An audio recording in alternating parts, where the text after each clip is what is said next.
I have studied successful men and women. I have read biographies and autobiographies. I have looked at the characteristics and principles of them. I've studied philosophy and economics and religion and psychology and metaphysics.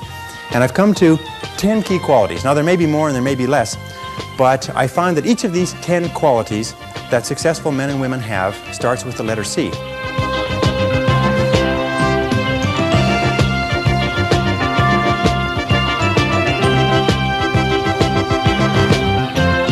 That if you have these 10 qualities, there's nothing in the world that can stop you from being an outstanding success.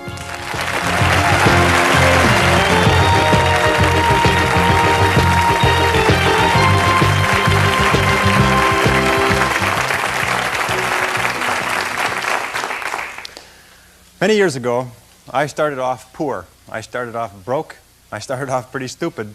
I started off having failed out of high school, and I drifted for a long time. I've done a good deal of traveling. When you are older, you call your drifting days traveling.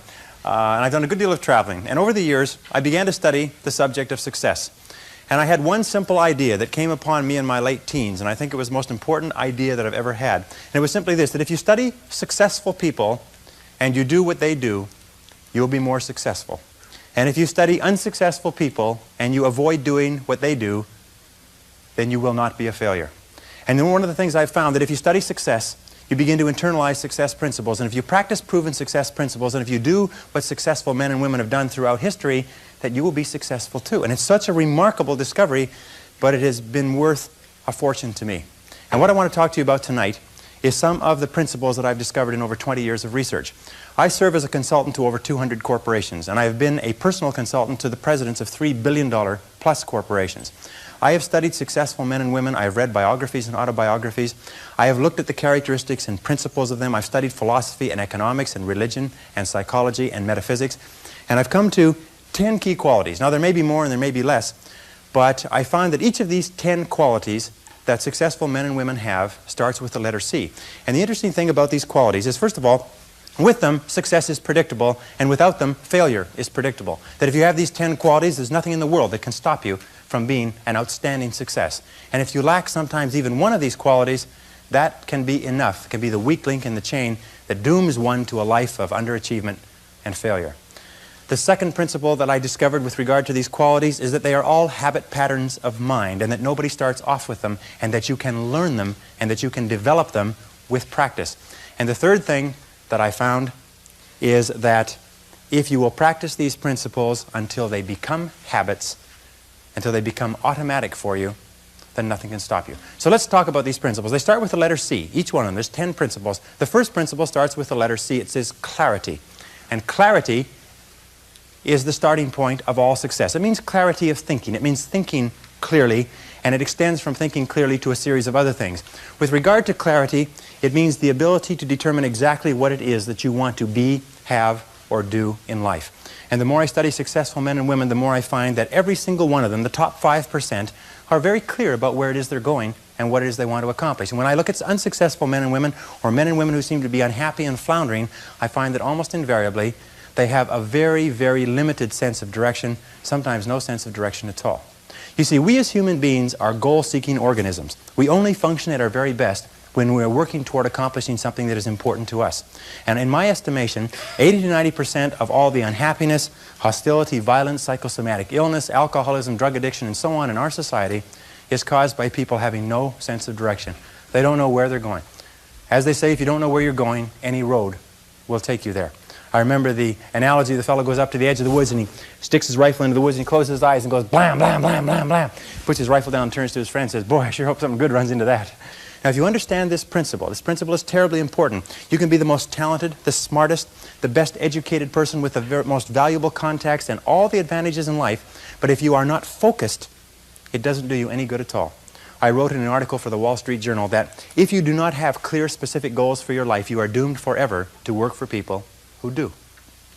And that seems to be the case. And yet only 5% of people have goals. So the key starting point with regard to clarity is to know where it is you're going and what it is you want to be and what it is you want to have and what it is you want to do. Because in America, in the most blessed society in all of human history, you can have anything in the world that you want if you can decide what it is that you want.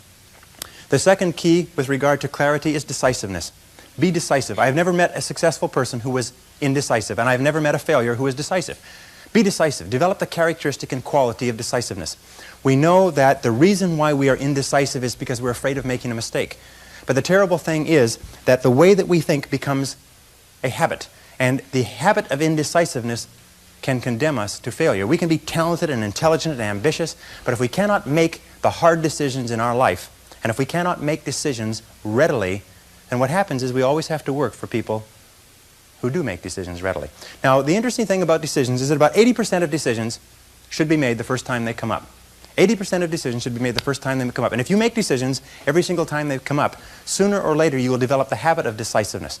You'll be very clear about what it is you want, and it's easy to make decisions if you know what it is you want to accomplish. One of the major reasons why people are indecisive, in my experience, is they have no idea what they want to accomplish. It's almost like they come to the crossroads, but they don't know which direction to go. 80% of all decisions should be made the first time they come up. And I read a management consultant's report on decisions. He said, the thing to do about decisions is to make a decision. And if that doesn't work, make another decision. And if that doesn't work, make another decision. And if that still doesn't work, you're probably in the wrong field anyway.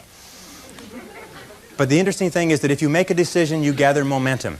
And the difference between successes and failures is not that successful people make right decisions. It is that successful people make their decisions right. In other words, once they have made a decision, they make it come out right. Anybody who's ever started a business knows that when you start a business, you start off with a whole bunch of ideas which the market promptly tells you are completely wrong. And you probably lose your shirt or most of it. And you have to revise every single decision that you have. But the desire to survive economically, the threat of losing your shirt, is a great motivation to learn quickly and to make decisions. So make decisions. The third point under clarity is to have a vision for yourself and a vision for your life. The key to having a vision is to have a dream. They say in the song, you've got to have a dream if you want to make a dream come true. And you can fulfill your dreams. All the great movers and shakers throughout all of history have been dreamers. They've been people with dreams. They've been people with visions. All leaders have vision. In the book of Solomon, it says, where there is no vision, the people perish. And the metaphysical meaning of that is that where people lack vision, they perish inside, because they lose the excitement and the thrill of life. And what most people do, because of negative experiences, because of fear of failure and so on, is if they have a vision at all, they tone it down so it's so small and so safe that it doesn't turn them on. It doesn't excite them, and they wonder why life isn't exciting. A beautiful line I read not long ago said, if the best way to predict the future is to create it, which means to have a vision, and even though the vision is in the air or the sky, then build a foundation under your dreams. And when you see men and women who rise from poverty and obscurity to fame and renown, you invariably see someone who had a vision of what they could be and have and do that was far beyond what they were. Every one of us has had an experience. At one time when we were small, we had a vision of being grown up and having our own cars. And as we grew older, we had a vision of having our own homes and our own families. And as we grew older, we had a vision of traveling and going to Europe. We fulfill all our visions. The wonderful thing is this, is that we always tend to achieve our goals. The problem is that our goals are set so low that even when we do achieve them, they don't turn us on. They don't fill us with enthusiasm. So dream big dreams, if you like, and focus on results, not activities. This is the key. Be clear about the results that you're trying to accomplish. This is one of the keys of peak performance, by the way. All peak performers are result-oriented. All losers or underachievers tend to be activity-oriented. And in activity orientation, what they do is they work very, very hard. Sometimes they work frantically. Sometimes they work longer hours than you do, but they lose sight of the results. Ben Trigo, the strategic thinker, said, the very worst thing in the world is to do very efficiently what need not be done at all. And many of us work very, very hard to do very efficiently what need not be done at all. And anybody who's ever had employees will tell you that every single day you come across your employees doing something very diligently, but it's completely irrelevant to the success of the business. So focus on results. Here's a key question to ask yourself in your working life. I think it's one of the most important key questions. I'll give you two. Number one is, what results are expected of me? What results are expected of me? Not what activities, but what results or what outputs, what am I supposed to produce in my job? A second question you can ask yourself is, why am I on the payroll? Why am I on the payroll? Many people, especially in sales, they make the mistake of thinking that shuffling cards and reading through their sales literature and organizing their multiple listings and having coffee with the other people and reading the newspaper advertisements that they placed last week, that this is all part of selling. No, selling is when you're face to face with a real live prospect who is willing and able and capable of buying a product. Everything else from that is self-delusion. What results are expected? The results that are expected of us in selling are sales. And the only time that we are working is when we are doing something that contributes directly to that result. Isn't that true? Of course. But of course, why do we do the other things? I've come to the conviction that the reason why we do the other things is because they are fun and easy rather than hard and necessary. I think the major reason why people fail in life, if I can pass this on, which wasn't part of this, but the major reason why people fail in life is because of the expediency factor. That we always do, and we always take the fastest and easiest route to get the things that we want. But the fastest and easiest route in life is almost always the route to failure. It's short-term gain for long-term pain. We do what is fun and easy today instead of what is hard and necessary, and then we have to do what is hard and necessary at the end of our life when it's too late. And you'll find that the willingness and the ability to discipline yourself, to be clear about what it is you want, to be clear where you're going, to be clear about the results that you're expected to accomplish, and then to only work on those results. The ability to discipline yourself to do that is absolutely critical for success. It is not possible to conceive of a person being successful who is not capable of disciplining themselves to do what is hard and what is necessary rather than what is fun and easy. And especially when it comes to managing your time, when it comes to looking at what you should do on a day-to-day basis, focus on results, not activities. Now let me give you a method which has helped me. Write out your goals. All goals have to be in writing, by the way. If you don't have your goals in writing, then they're not really goals at all. They're merely wishes. And as they say, a wish is merely a goal without any energy behind it. Have your goals in writing. Write them out very specifically and clearly, and then do this. Every single morning, rewrite your major goals in the first person singular as though they already existed. Rewrite your major goals every single morning. Now, this should take you about 2 to 4 minutes, maybe 5. You can do it all in a paragraph. For instance, if your goal is to earn $50,000 a year, every single morning write, I earn $50,000 a year. If your goal is to be excellent in real estate, say, I am an excellent salesperson in my field. If your goal is to weigh a certain number of pounds, if your goal is to enjoy a certain kind of life, write down your major goals in the first person singular as though they already existed today every single morning. And then every single evening, take about 5-10 minutes, instead of watching television, just before you turn on the television, say, wait a second, I've got to review my progress. And sit down and review what you've done in the course of the day and say, what have I done right today? What have I done right that's moved me toward my goals? And second question is, what would I do differently if I had today to do over again? Those 4 steps, by the way, writing and rewriting your goal each morning, reviewing them in the evening, and asking yourself those 2 questions. What did I do right? What did I do that moved me toward my goals today? And what would I do differently if I had the day to live over? If you'll ask yourself those 2 questions, in the next 30 days, you'll accomplish more than you accomplished in the last 6 months. This is the most incredible method I've ever seen. I learned it some years ago. Just rewrite your goals every morning. Because every time you write your goals down, you're programming them into your subconscious mind. When you program them into your subconscious mind, you set up a field of vibration within your brain. And this law of attraction, based on this field of vibration, attracts into your life people and circumstances that harmonize with your dominant thoughts.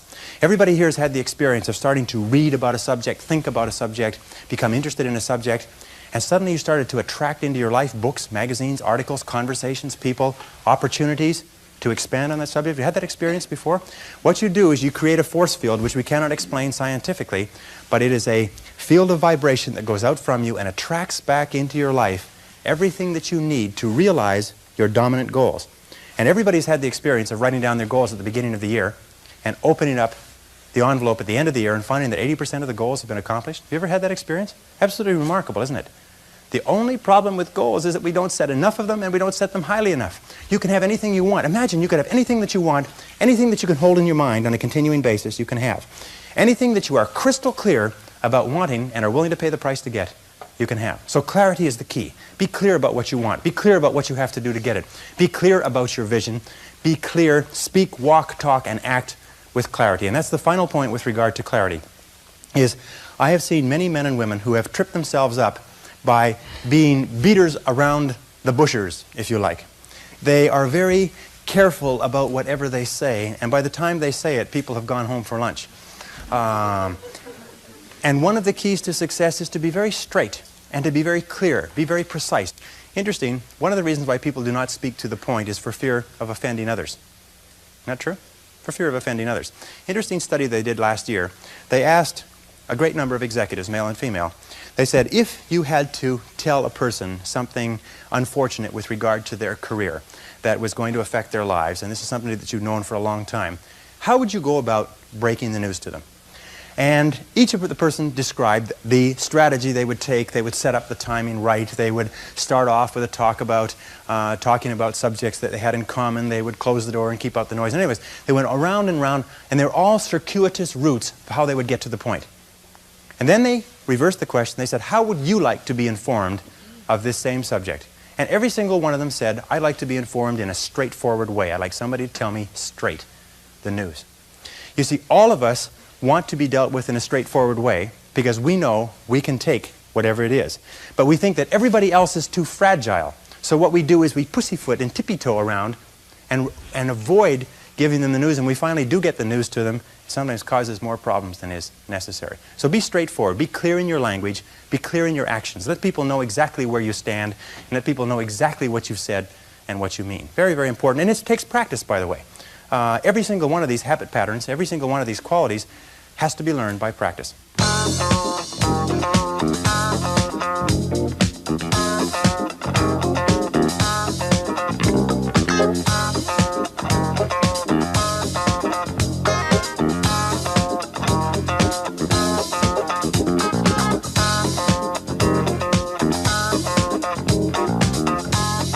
The second letter of the 10 is competence. And this is a discovery that I made a couple of years ago, and it just staggered me because I've been studying success for years. And then there's the book In Search of Excellence, and then there's The Pursuit of Excellence, and then there's Refinding Excellence and Losing Excellence, and all the excellence books. And I sat down and looked at this whole concept of excellence, and I saw something that I hadn't noticed. It's almost like something brought to the surface of your mind. I noticed that every single man or woman that I had studied who had achieved any kind of success in any field whatsoever had done it after they had made a commitment to becoming excellent in that field.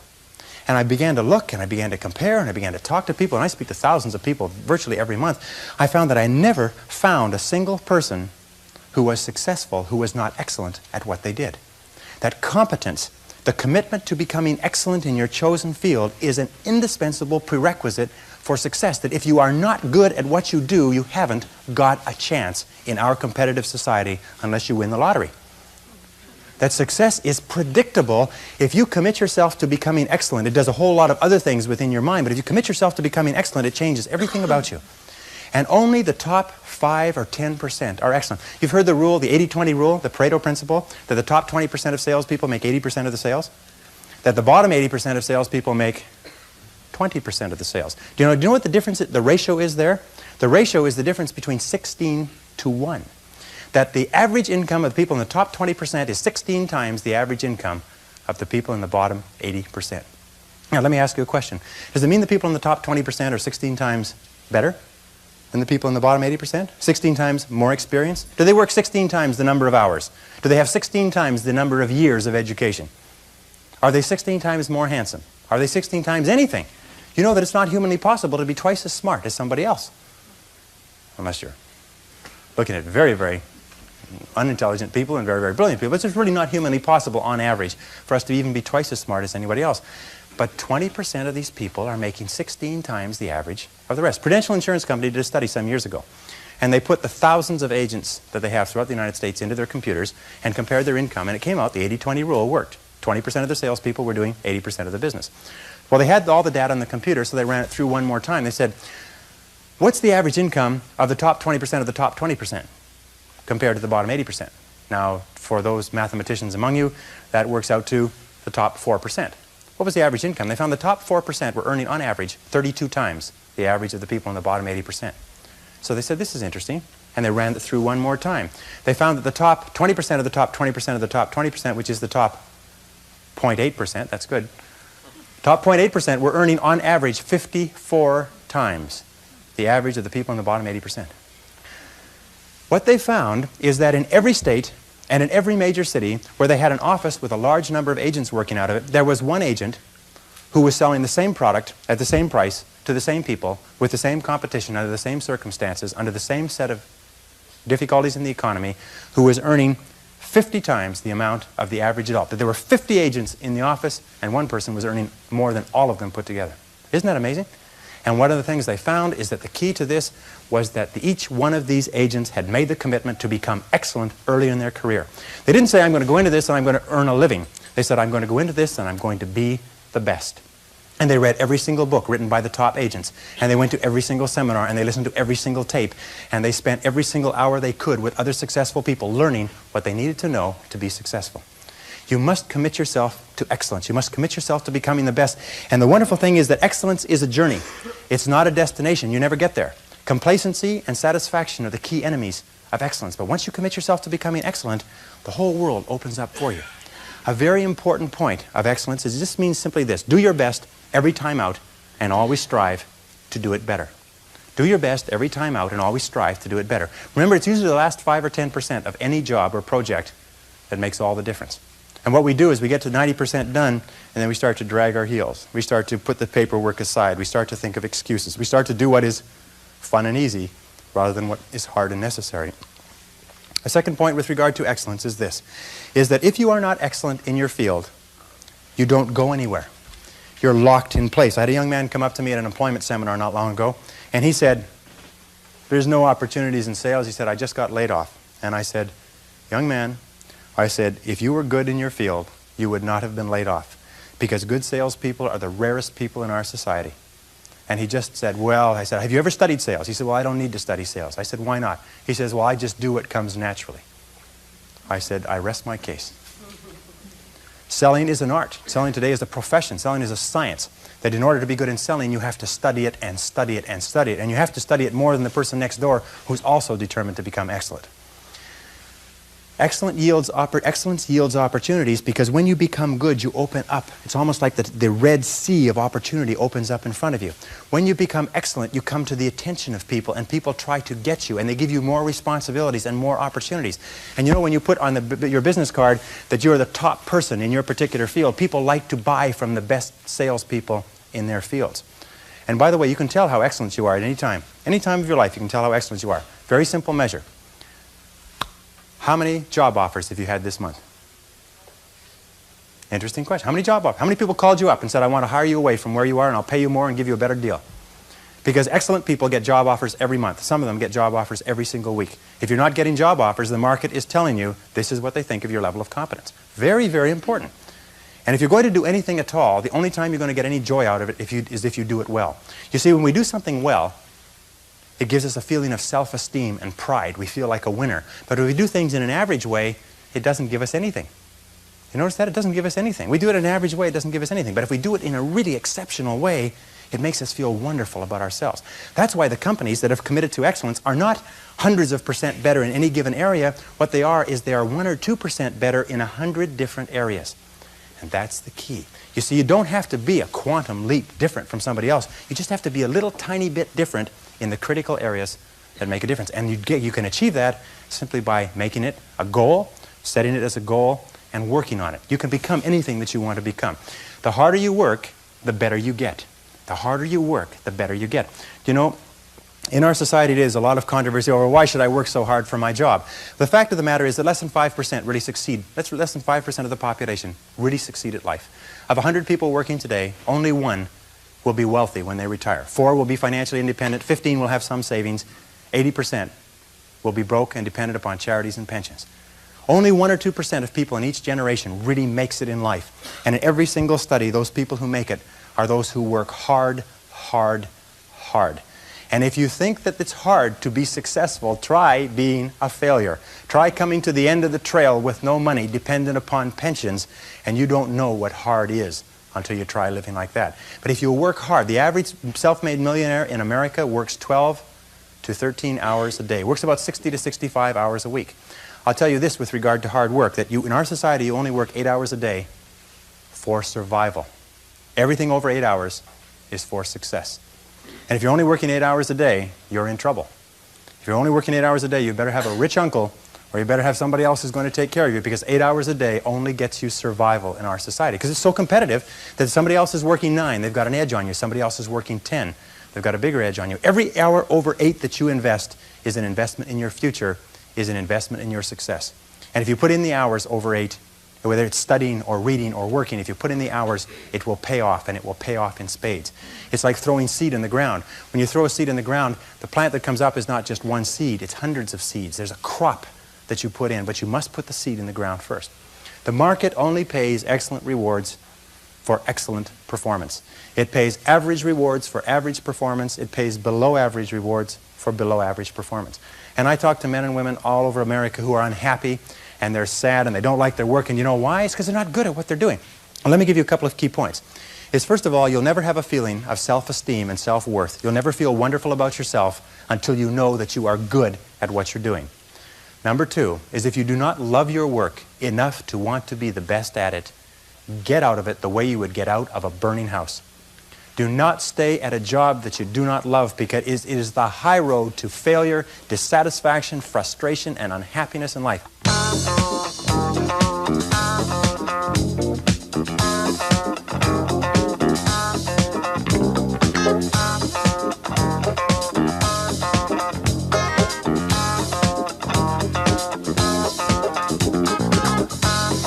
The next letter, C, stands for concentration. Concentration. I think that the ability to focus and concentration are the two keys to success in life. That the ability to focus clearly and know exactly what it is you want to accomplish, and the ability to concentrate single-mindedly on accomplishing that one thing without diversion or distraction are the keys to success. It's the number one key to effectiveness, is to be able to sit down and look at your work and use the 80-20 rule. Say to yourself, which is the 20% of the number of things that I have to do that account for 80% of the value of my work? And always work on the top 20%. You see, in life, there's never enough time to do everything, but there's always enough time to do the important things. Instead of doing what is fun and easy, which is what most people do, you know what they do? They make a list of everything they have to do, and then they start at the bottom of the list and they work on the irrelevant things. At the end of the day, they haven't got anything done.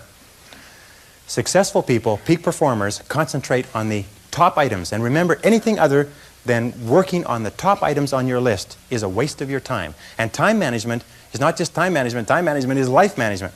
You can do anything you want with your life if you will manage your time properly. We all have the same 24 hours a day, and the ability to concentrate, to discipline yourself, to use willpower and perseverance to concentrate on one thing at a time is a quality of all success. Nothing great has ever been accomplished without the ability to concentrate single-mindedly on one thing at a time. Always concentrate on the best use of your time. Here is my favorite time management question, which I give to you for free. It's simply this. Before you start anything, ask yourself, what is the most valuable use of my time right now? Make a list and say, what is the most valuable use of my time right now? When you get into your car, say, what is the most valuable use of my time right now? When you leave the house or leave the office, say, what is the most valuable use of my time right now? Ask yourself that question over and over and over again. Repeat it and repeat it and repeat it until it's driven into the subconscious mind as a command. And whenever you have a temptation to do something that is small and irrelevant, that command will go, blam, what is the most valuable use of your time right now? And you'll, ooh, and it'll push you into doing what is the most valuable use of your time. And whenever you're working on the most valuable use of your time, you feel great. You get concentrated effort is a source of energy and enthusiasm. It makes you feel wonderful when you're working on something important, and it makes you feel nothing when you're working on something irrelevant. Develop a sense of urgency. A sense of urgency is a quality that is possessed by only 2% of the population. 2% of the population do things fast. 2% of the population have a bias for action. In Tom Peters' wonderful book, In Search of Excellence, he says that all the excellent companies have a bias for action. And all of the companies that do not classify or do not come into the excellence category do things when they get around to it. You call them up and you have a problem or a complaint. You hear from them 3 or 4 weeks later. But the excellent companies, you call up with a problem or a complaint, and bang, there's somebody back to you in 2 minutes. If you ever want an experience, call IBM, call Hewlett-Packard, and say, I'm having a problem getting some information. I'm having a problem with my PC.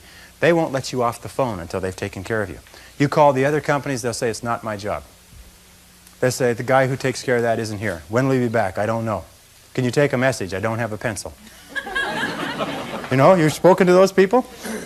And then they can't understand why they're struggling. You know that 20% of the companies make 80% of the profits in every industry? Interestingly enough. So develop a sense of urgency. Get the reputation as the person who does things fast. Develop a reputation for speed and dependability, and your future will just open up in front of you. Imagine if you owned a company, and you had 2 people in the company. And both of them were reasonably well talented. Both of them were doing reasonably well, except one person had a sense of urgency and did things fast. And every time you give them something to do, they took it and they ran with it like a ball player catching a fumble and running for the goal line. The other person got to it after lunch, or maybe next Monday, or no rush, week's almost over, Thursday afternoon, and so on. Which one would you give additional responsibility to? Which one would you promote? Which one would you spend money training? Which one would you send to places where you needed help? It's always the person with a sense of urgency. I can tell you this, that the sense of urgency for me has been worth hundreds of thousands of dollars. As a consultant, I have been able to save my clients sometimes millions of dollars by acting fast when they've given me a project to take care of, whereas if I had acted even a day later, it could have cost a fortune. And if you'll develop that habit of working fast, that sense of urgency, act now, do it now, do it now, do it now, in selling especially. Somebody calls you up and has a question, get back to them now. Somebody has a problem, get back to them now. Somebody needs something, move on it quickly. If you have to forego coffee breaks or lunch or something else, move fast. If you develop that reputation for speed, it will be worth a fortune to you. Takes a little while, but it's a habit. Most people just sort of shuffle through life. You know, they get to it when they feel like it.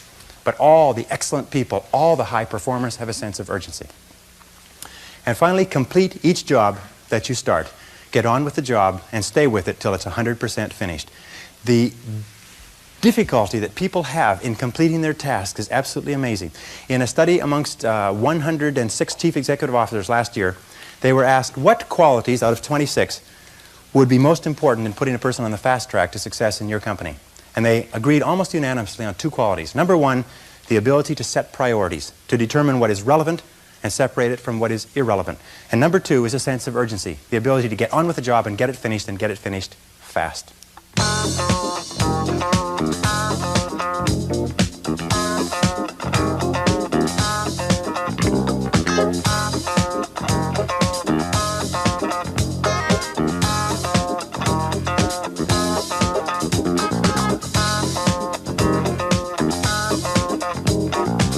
The next C is common sense. Common sense, according to the Gallup organization that just did a wonderful book called The Great American Success Story, they surveyed 1,500 people in Marquis' Who's Who in America, 1,500 of the most respected men and women in America, and they asked them, what do you consider to be the most important single quality of success? And they agreed almost unanimously on common sense. Just common sense.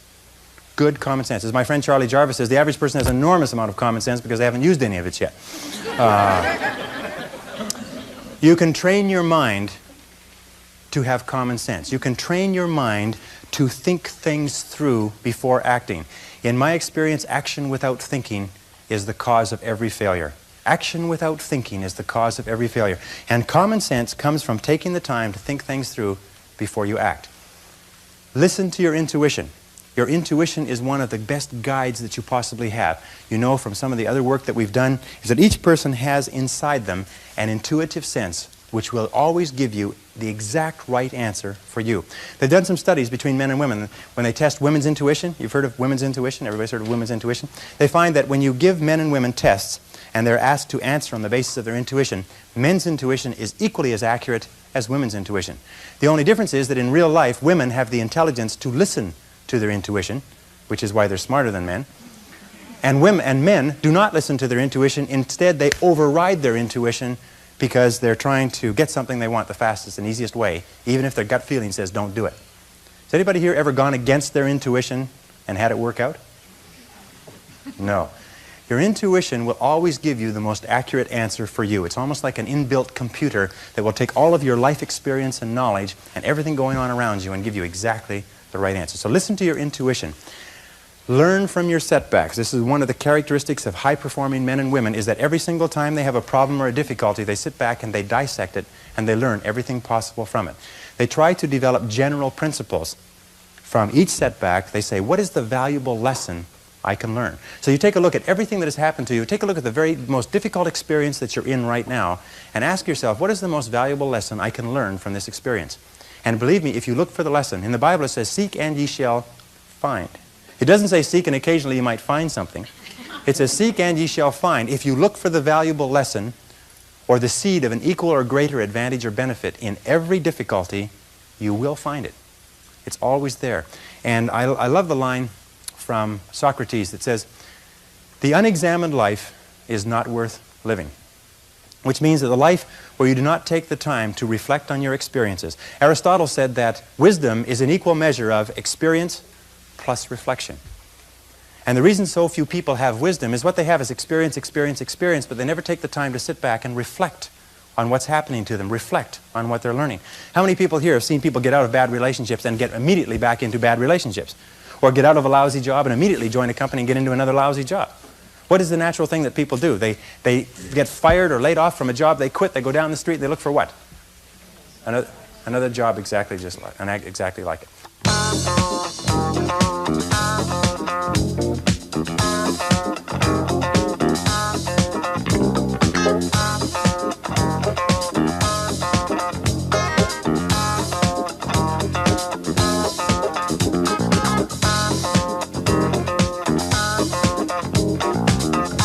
Number 5, C, is creativity.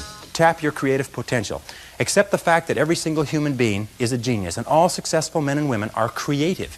They're creative in that they respond to their world differently. They ask questions. They're flexible. They're curious. You know what the hallmark of creativity is? Curiosity.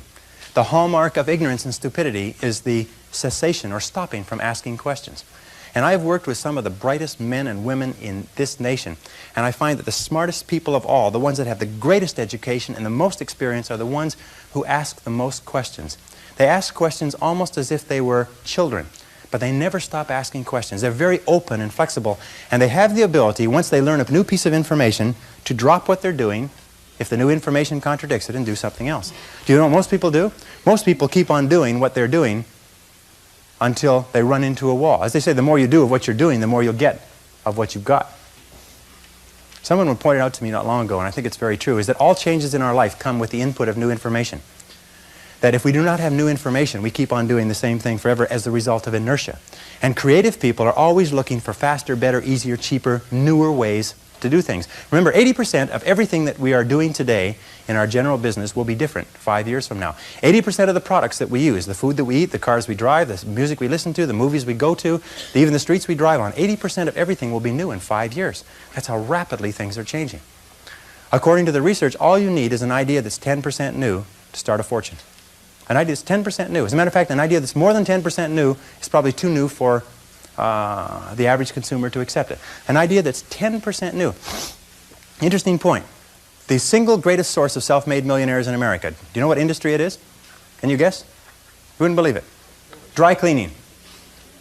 Dry cleaning shops is the greatest single source, one industry that's contributed more self-made millionaires than any other industry. Dry cleaning shops. Now the key to this, if you want to become wealthy, if you want to be, I'm going to tell you something, that if you want to be wealthy in life, if you wish to become very wealthy, if you wish to become even a millionaire, you can do it if you're willing to pay the price. But most people become millionaires by offering a good or service that people use all the time, and they offer it just a little bit better. They do it just a little bit faster. They put a little bit more grace or finesse into what they're doing. They handle it, they wrap it, they are more polite. The restaurant that has people coming back to it may have food that's only 5% different, but it's the way the people handle it that's so different. You can do anything you want in life. All you have to do is find an idea that's 10% new. And you'll find it if you flood your mind, read magazines, read books, ask questions, ask why people are doing things the way they're doing. I was talking to a man not long ago who made $1 million in Chicago, and he made it laying bricks.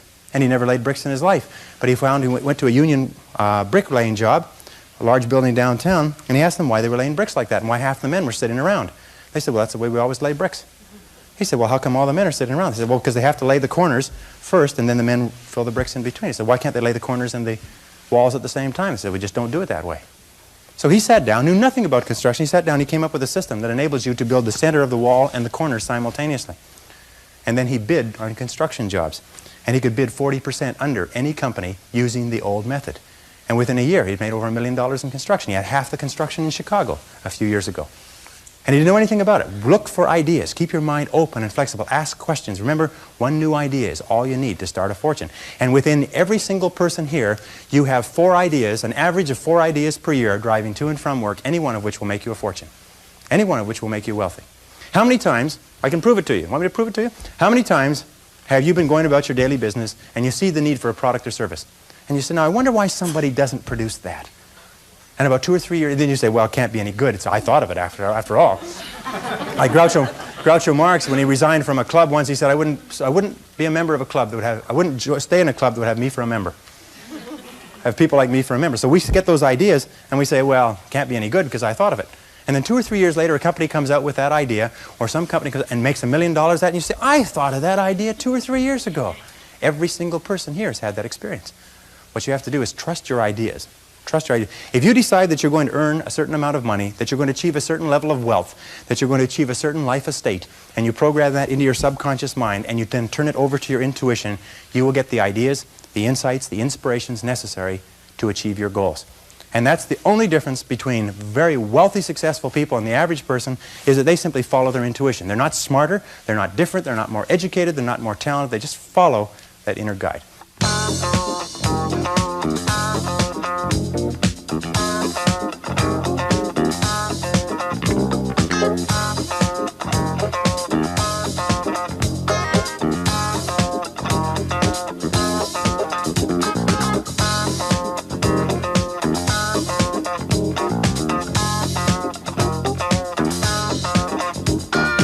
Next is consideration.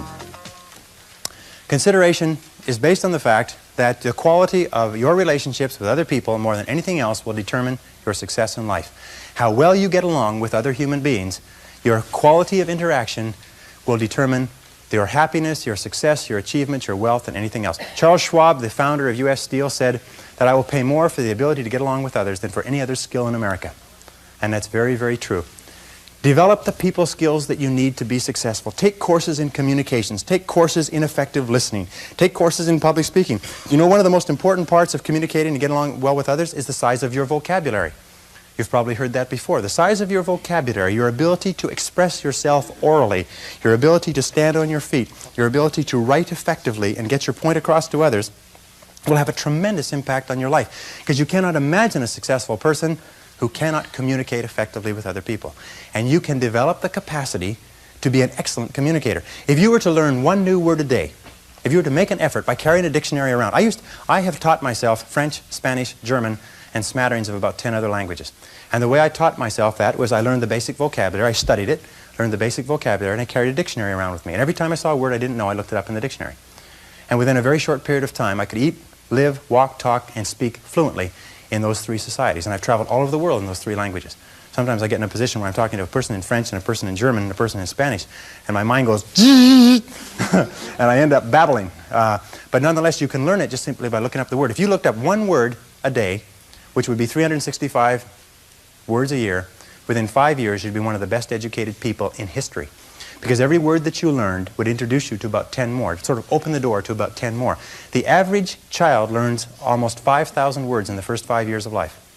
The average adult learns less than 5 words a year. And yet words are the tools with which we think. That the more words we have, the better is our thinking. Just like the more tools a craftsman has, the better is what he creates. The more words we have, the better is the world that we create. So communications is important. The most important part about consideration is to practice the golden rule. I think that the golden rule, which is based on the law of sowing and reaping, whatsoever that you would have men do unto you, do you so unto them. You get out of life exactly what you put in. What you sow in your relationships, you reap in your relationships. The golden rule is the key to consideration. But you can practice, you can learn to be more effective with other people. You can take courses in it. You can study behavioral psychology. Everybody in sales should be an expert on behavioral psychology. And whenever I hear a person say, well, I don't need to study that, I do, it comes naturally, the person is saying, I'm determined to be a failure for the rest of my life, and I'm announcing it to anybody who will listen. Because sales is so precise. The ability to communicate and to persuade and influence other people is such a complex field that some psychologists study it all of their lives. If you become excellent in it, you can write your own ticket. Almost all entrepreneurial fortunes, people who start with nothing and become millionaires, do it because they're good salespeople. They're good at convincing others. They get excited about their ideas, but they have the skills to be able to persuade other people to go along with them. Does that make sense? Of course, because the opposite to persuading and influencing other people is to be ignored by other people and to be influenced by them. So it's a matter of choice. The Carnegie Institute of Technology did a study about 10 years ago now, and they studied 10,000 men and women who were let go from their companies. And they found that 95% of the people who were let go from their companies were let go because of their inability to get along with others. This is caused by low self-esteem more than anything else. In my estimation, those of you who know that low self-esteem, more than anything else, causes our personality problems. Not liking ourselves, not accepting ourselves, feeling inferior inside, causes us to lash out at other people. And the wonderful thing is that if you're clear about your goals and you're committed to becoming excellent and you concentrate single-mindedly on what is important to you, you have a tendency to like yourself more. Your self-esteem goes up. Your ability to get along with other people goes up. But if you have no goals and you're not very good at what you do and you're just doing whatever comes to hand, then your self-esteem goes down. So one of the things that we're talking about here is the building of the characteristics, the personality qualities that guarantee success. And self-esteem, of course, is the foundation of all success in relationship.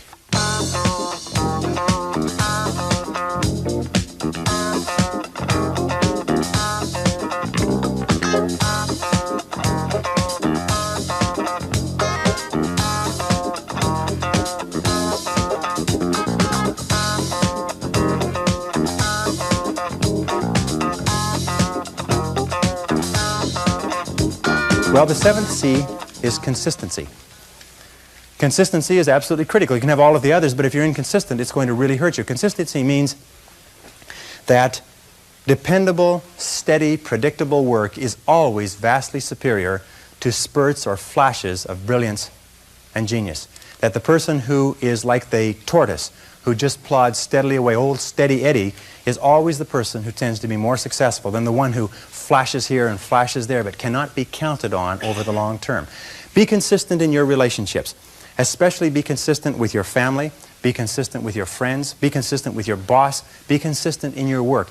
Make it so that you are the type of person that everybody can depend upon, that people will believe in and they'll depend upon, and they know that if you say something, that you'll do it. That if you say you'll be somewhere or if you undertake a responsibility, that you will fulfill that responsibility. That sort of consistency, that sort of dependability is one of the most valuable things in the world of work today. I work with so many companies, and I have staff that work in my companies, and I know that the greatest joy that an employer can have is to give a person a job and know that it'll be done. And the most aggravating thing in the world is to give a person a job and have no idea if it'll be done to a particular quality, if it'll be done on time, or anything else. Just being the steady person. You don't have to be a genius. You don't have to. One of the things that I found, if I can pass this on to you, one of the things that I found when I was a young man, this cost me about 10 years of life, by the way, not 10 years so much, but 10 years in that I thought that you had to have good grades in school in order to be successful. And then later I thought that you had to have a university education in order to be successful. And then later I thought that successful people are people who are somehow better than you and I.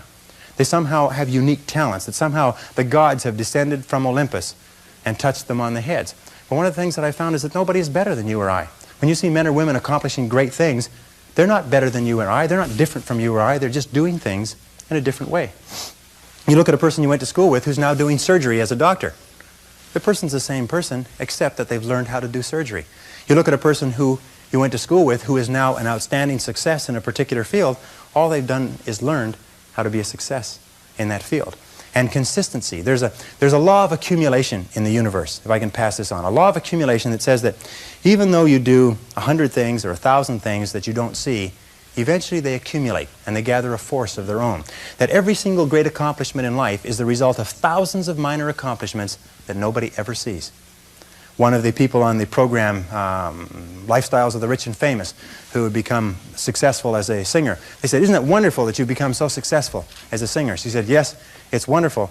She said, "But when I'm up on stage in Las Vegas and I'm making $50,000 a week or whatever it happens to be," she says, "nobody sees the 16 years that I spent traveling around, living in a van, singing in cheap honky-tonks where people throw up on your piano and get drunk on the floor in front of you. Nobody sees the 16 years of living on the road, living at an average of less than $5,000 a year. What they see is the person up there on the stage. But every single great success was at one time a failure. And they failed and failed and failed and failed over and over again. And all great successes are a story of failure, failure, failure, failure, failure. Outstanding success. Boy, ain't he lucky. Isn't that right? Boy, he was lucky. He sure had the right connections. So consistency is important. And even if you don't see yourself getting the results, be consistent. Keep working. Steady, steady, steady. Knowing that you're accumulating. You're putting yourself on the side of the angels when you're working consistently. Finally, with regard to consistency, guard your integrity as a sacred thing. As Ralph Waldo Emerson said, nothing at last is sacred but the integrity of your own mind. Never compromise your integrity for anything, and never compromise your peace of mind for anything. You see, compromising your peace of mind is a way of compromising your integrity. Never do anything that disrupts your peace of mind. If it makes you feel unhappy, get out of it. Don't stay in relationships, don't stay in jobs, don't stay in situations that cause your peace of mind to be disrupted, because your peace of mind is the highest good that you have. And a person who practices consistency consistently structures their life so what they are doing is being true to themselves. What they are doing is living up to the very best that is in them as a human being. And that takes tremendous courage. It takes tremendous courage, because it's so easy to go along with the crowd. But you'll never be really happy unless you know that you are being true to yourself, and completely true to yourself.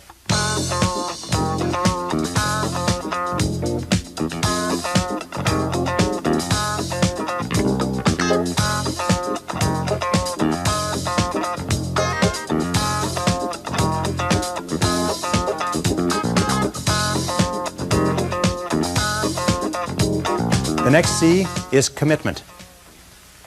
I have found that the ability or the willingness to make a complete commitment to a job, a commitment to a relationship, a commitment to a profession, to make a commitment is one of the hardest things that human beings do. That very few people make commitments. That most people in this room, I hate to say it, most people in this room are not totally committed to their work.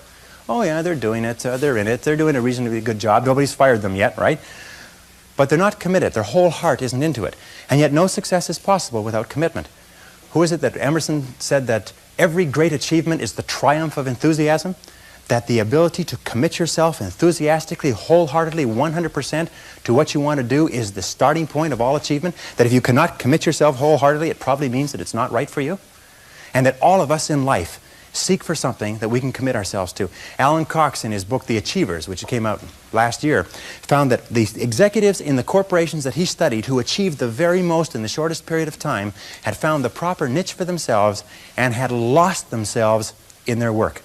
Dr. Shirley Blotnick's study of self-made millionaires, 83 out of 1,500 people became self-made millionaires over 20 years. He found that the one quality that they all had in common was that they picked work that they loved, they specialized in that work, they became very good in it, and they eventually became paid very well for it, and then they held on to the money. I throw that last one in because I know a lot of you can relate to that. They held on to the money. They didn't gamble or speculate. They were very conservative with their money. They got paid more and more, and they held on to it. One of them started off cleaning toilets on the night shift for an airline. And today he's the president of the airline and makes $1,950,000 a year. Now, he's been with the airline for 35 years, but it's not difficult to become a millionaire when you're making $1,950,000 a year. Even with taxes, you can still do pretty well. He found that the quality that separated these people from the ones who struggled for 20 years and weren't much further ahead than when they started was that they became totally absorbed in their work, totally committed to their work. They lost themselves in their work, and when they lifted up their head about the age of 43, 44, their accountant told them, by the way, you're worth over $1 million now. Did you know that? Most of them became wealthy without even knowing it.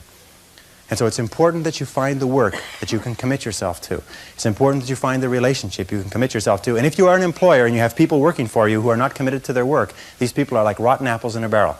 I have found that people who are not committed to their jobs are people who will always cause trouble within an organization. And that people who are committed, you don't have to be the most talented, and you don't have to be the best looking, you don't have to be the best educated, but if you're committed to your work, you'll do more than all the people with all of those blessings. So commitment is important. Commit yourself to your boss, commit yourself to your job, commit yourself to your relationships, commit yourself to your company. Loyalty is one of the most valued single qualities in work. And Peter Drucker says that more executives fail in life because of lack of loyalty to their companies, to their boss, than for any other reason. And why is lack of loyalty? Lack of loyalty is just the expression of lack of commitment to that organization.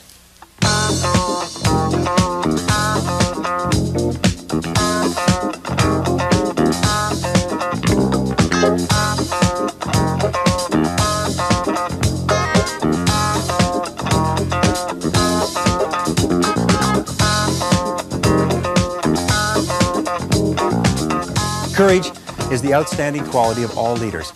Courage means that you have the ability, you have the willingness to confront your fears. Because what I've found over the years is that brave people, courageous people, are not people who are not afraid. They're simply people who master their fears. They're simply people who face their fears, confront their fears. And Mark Twain said it many years ago. He said, with regard to fear, he said, do the thing you fear, and the death of fear is certain. Now, fear and courage tend to be habits. That if you are afraid and you give in to the fear and you back away, it becomes a habit to back away whenever you're afraid or unsure. If you're afraid and you force yourself to confront the fear, it becomes a habit to confront the fear whenever you find something that you're afraid of. And you'll find that most fears disappear when you confront them. And most fears, fears of failure, fears of rejection, fears of loss, fears of pain, fears of limitation, fears of the loss of a relationship, fears of ill health, most of these fears disappear when you confront them head on. It's almost like as you push them, they just turn into smoke and disappear. Dare to go forward in your life. Dare to go forward in the direction of fulfilling your potential. Many years ago, I was a karate student. I was also a karate instructor, and I competed in 3 international championships. And one of the things that I learned from my best karate instructors, and I studied under 6 world champions, is they told me that when you fight, always move forward. Even if you're only moving forward a half an inch at a time, he says, always move forward. He said, when you're moving forward, 100% of your attention is forward. But if you're moving backward, even a half an inch at a time, half of your attention is always behind you and where you're going.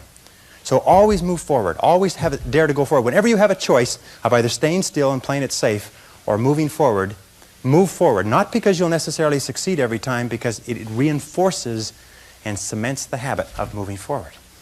And most people, when they have a choice of moving forward or playing it safe, play it safe. But I think General Douglas MacArthur said there's no security in life, only opportunity. Life is very perverse in a way, because the more we seek security, the less we have it. And the more we seek opportunity, the more we have security. Helen Keller said this beautifully. She said, life is either a daring adventure or nothing at all. That the tendency, she said in the earlier parts of this statement, she said the tendency to seek security is the low road to failure. That courage is absolutely essential. And one of the things that I used to think that if you were really courageous, eventually you got to the point where you weren't afraid. I'm going to tell you something, that if you're not a little bit afraid, at least 3 or 4 nights a week, you're not trying hard enough. If you're not falling on your face over and over again, if you're not trembling when you go to sleep with your heart pounding, then what is happening is you're not trying hard enough. You're living too far within your potential. That all really successful people live on the outside edge of what they're capable of. And it's always a little bit scary on the outside edge, because we all have feelings of uncertainty. We all have fears. We all have doubts that hold us back. But the brave person is simply the person who moves forward and keeps taking the chance. And you cannot imagine a successful person without courage. You cannot imagine a successful person without the courage to face and confront their fears and to move forward. In my experience, the fear of failure is the greatest single reason for failure in adult life. The fear of failure, the fear of making a mistake, of losing our money, our time, our effort, is what paralyzes us and holds us back. But the fear of failure is a habit which can be counteracted by the habit of courage. And if we don't overcome that fear of failure, then we'll just be like the 80–90% that do not fulfill their potential. See, the wonderful thing is only a few percentage of people fulfill their potential in any generation. And we can join those people simply by deciding to do so and doing what the other people do. It's as simple as that. If we decide to become an engineer, what do you study? You study engineering. If you want to become a better cook, what do? You study cooking. Do you try to do it all by yourself? No, you get cookbooks, you take classes, and so on and so forth. If you want to be successful, if you want to fulfill your potential, study the men and women who are fulfilling their potential and just do what they do. And finally, with regard to courage, the great expression of courage is to persist in the face of adversity. To persist when things really get rough. To be able to pick yourself up and pick yourself up over and over again. And believe me, if you decide to go for the goal in your life, you're going to get knocked down over and over and over and over again. Every single week you're going to have heartaches and disappointments and frustrations and setbacks and obstacles. But without those obstacles, no success is possible. You see, the only way we can be successful is if we develop momentum. And we cannot develop the momentum unless we are struggling with obstacles. And struggle with adversity goes hand in hand with all great success. What most people do is they back away from adversity. But if you want to see if you're a brave person, what they call the 4 o'clock in the morning courage, wait when things go completely to pieces, when things are the worst, when your very best deal falls apart and your rent is late and you're tired and you're sick and everybody is mad at you and your car doesn't work, then it's the person that picks themselves up and says, nothing is going to stop me. You know, the best quality in the world that you can develop, and I give it to you because I made it my life's habit to develop this quality. I hope I've got it. I don't know for sure. But the quality is to develop the quality of being unstoppable. Develop the quality of being unstoppable. Say in yourself that no matter what life throws at me, it'll never stop me. No matter how rough it gets, I will never quit. And nothing will ever stop me. Make the decision that you can be tired, you can be worn out, but nothing is ever going to stop you. That's a wonderful decision, because then no matter what life throws at you, you pick yourself up and you say, okay, give it, give it your best shot, as Fonzie says. Nothing is going to stop you. It's a wonderful feeling. It's a wonderful feeling. It's the basis of self-esteem.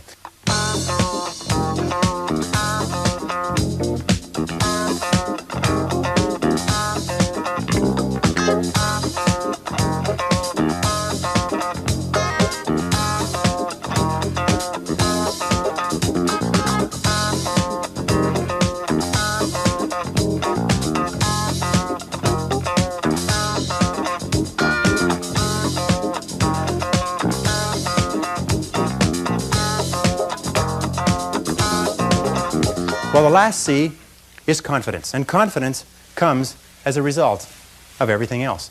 If you do all the things that we've talked about, if you concentrate on becoming excellent, concentrate single-mindedly, be clear about your goals, consider other people, practice the golden rule, if you practice courage, if you practice consistency, if you practice all of these, then pretty soon you develop a level of self-confidence. See, confidence comes as a result. You don't get confidence out of a bottle. You don't get confidence from a pill. You can't learn confidence in a motivational seminar. You only get confidence by doing certain things over and over again that build a solid foundation within your own mind that you can do whatever you need to do, that you have what it takes to be successful. Self-doubt is the great paralyzer of all activity. We all have self-doubt. And the way we overcome that self-doubt is by doing the things that we would normally back away from. As I say, continue to move forward. Self-confidence begets great achievement. You cannot imagine a successful person with lacking self-confidence. That the wonderful thing is this, and I learned this from a very great man who died recently, is that if you persist until you succeed at achieving a goal that is important to you, and you complete it like a degree in school, or you wrap up a sale, or you make a career successful, you plug into your subconscious mind a success pattern. And then the subconscious mind, running on the basis of inertia, attempts to adjust your words, actions, and feelings to duplicate that success pattern. And that's why they say nothing succeeds like success. That once you've been successful, you have a pattern set down which will enable you to apply that pattern to another part of your work to be successful in that. And the more you succeed, the more this pattern of success is reinforced. And you'll finally reach the point where it's impossible for you to fail if you succeed enough times. Because you will have within you a self-adjusting mechanism that will guarantee your success.